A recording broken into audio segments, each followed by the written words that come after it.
Hey guys, it's me, John Avenger, once again, and welcome back to my Horrifying Movie Month reviews. Yeah, I took a couple of days off, and I'm back on, and I'm ready to review again. I just wanted to, take a little break because I had a lot of stress this week. But now I'm reviewing the 1996 sequel to one of the best 90s monster movies, Tremors. This I've reviewed already, but I haven't reviewed it in years, and that was in poor quality in 2013. So I'm re-reviewing it for you guys in case you didn't see that video from a long time ago. Tremors 2, Aftershocks. Yeah, awesome cover. The worms have turned. Yes, in this one they start to evolve. And this is a fun little movie from 1996. It's direct to video, so it wasn't in theaters like the first one. And this one involves Earl Bassett, who comes back. He's by himself this time. Fred Ward. He's fun to watch. Kevin Bacon didn't want to come back, so Burt Ward. Fred Ward was by himself. Not Burt Ward. Fred Ward. That's Burt Ward is from Batman. So it was good to see a familiar face back in the sequel. So you have somebody from the first one in the movie. He's the only actor to come back because Victor Wong didn't come back, or Reba McEntire. Well, him, and Michael Gross, who's in all these movies. Michael Gross is Burt Gummer, who's one of the coolest characters in this franchise. He's in all of them, including 5 that came out a couple years ago and 6, which just recently came out. I think like a year or two ago. Cold Day in Hell or something like that. Yeah, I want to see that one just for kicks. He's always a good actor to follow as well. He's fun. He's a trigger happy son of a gun. But anyway, yeah, this is the first one. Uh, Earl is hired to deal with a subterranean graboid infestation at a Mexican oil field. It was directed by S.S. Wilson. Who? What else did this guy direct? He wrote Short Circuit, the first one. I enjoy that. He wrote Batteries Not Included. I like that movie. Short Circuit 2. He was a story consultant on The Land Before Time. That movie is awesome. He was one of the writers of the first Tremors.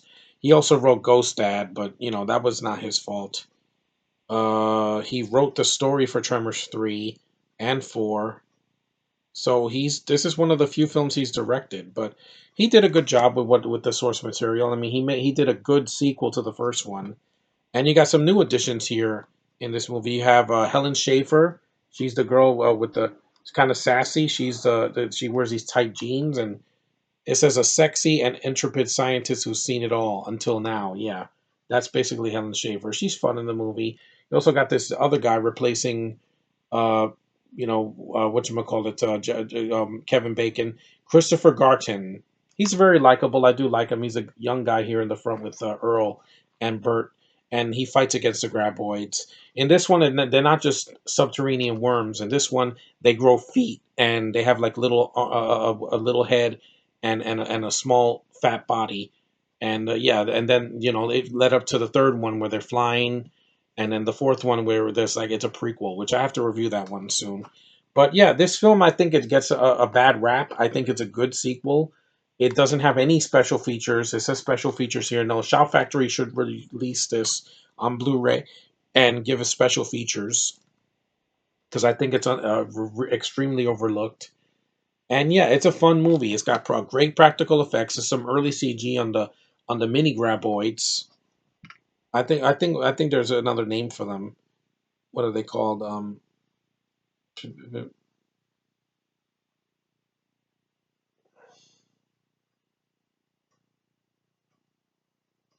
Yeah, the mini graboids things are they're actually really cute creatures. Well, for the time, and the CG doesn't look that bad. I mean, it's a little bit dated, but it's not as bad as the later films got. But let me read this. After the film had been finished, its release date was delayed numerous times, kind of like New Mutants. When test screenings were met with glowing reviews, which led to its creator and studio for considering theatrical distribution, a release date was finally set for April of 1996, over 2 years after the film had been finished. Although a theatrical release was deemed too expensive, and this was back in the 90s, the film did receive a very small limited screening in the international theaters with an exclusive premiere screening that took place April 9, 1996 at 8 p.m. in the Alfred Hitchcock Theater in Hollywood. The film was released on video cassette on April 9, 1996, and on Laserdisc April 16th. As of May 2013, Tremors 2 currently holds a 63%. So Even they realize that this is a good sequel to the first one. It's the only really good sequel to the first one. And said this movie is a rarity among direct-to-video sequels, one that's not only worthy of its theatrical predecessor, but suggested it too belongs on the big screen. Despite the significant lower budget, the monsters remain entirely convincing. I agree. The monsters do look really good compared to later films. While Tremor 2 lacks the vulgar humor which made the first film feel so appealing, it retains its predecessor's redneck charm and gleefully creature killing violence and gore. Not merely a rehash, this is a moderately original film. Yeah, I agree with that. It is a fun little movie, and I like this. The Grab Boys are changing, and they're not, just earthworms, just like in the first one. It is still PG-13, I believe. Yeah, so it's not too violent for kids. Um, it's got some good action sequences. It's not very long. It's only an hour and 40 minutes, but that's shorter than a lot of the horror movies we get now. It's not It Chapter 2, where it's almost 3 hours long. And like we get it at 2 hours, guys, or an hour and 40. That's long enough to not bore your audience. And I do like this film. Like I said, it deserves a better thing than a freaking DVD, a bare bones DVD with no special features. The cool thing about the first one is that it did get special features. No commentary, but it did get special features. There's some set photos. Let's go. Bert shaved, and this is another photo.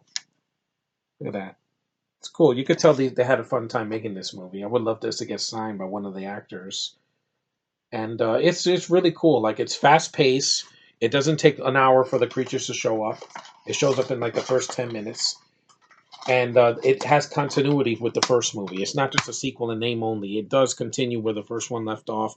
Yeah, no Kevin Bacon, but still, if that's the only actor that is gone, and you still have the actor from the first movie in it, and they're still likable blue collar characters that are not SJWs, they're not freaking Mary Sues or Gary Stews, they're not overpowered. They're just regular people with guns that are taking care of some earthworms. Simple premise, fun movie, and if you've seen the first one and you like the first one, this is definitely a recommendation, a review of this awesome sequel.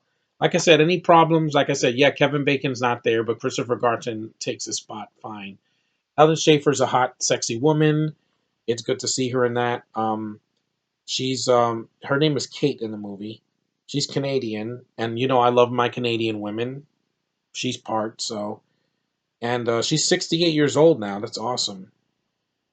She's done other movies too. She did a bunch of 70s films. She was Littlefoot's mother's voice in The Land Before Time, which I love her voice in that. Morning Glory, Born to Be Wild. She was the mom in that. The Craft. She's done some good films. I saw some of them. I do like her. I remember her voice, and I like that she's sassy and she's an actual woman, not a little girl. And I prefer this over like Stranger Things because that's kind of like PG-13, but it's not scary to me, and also it has to push the nostalgia down your throat. Here, this is nostalgia. It's from 1996, based on a sequel based on a franchise, from the early 90s, from 1990, that has really good effects, of really likable characters, and I miss characters like this. I miss sequels like this. Even 6 years later, it's still good. It's not like these crap sequels we get now that were not needed.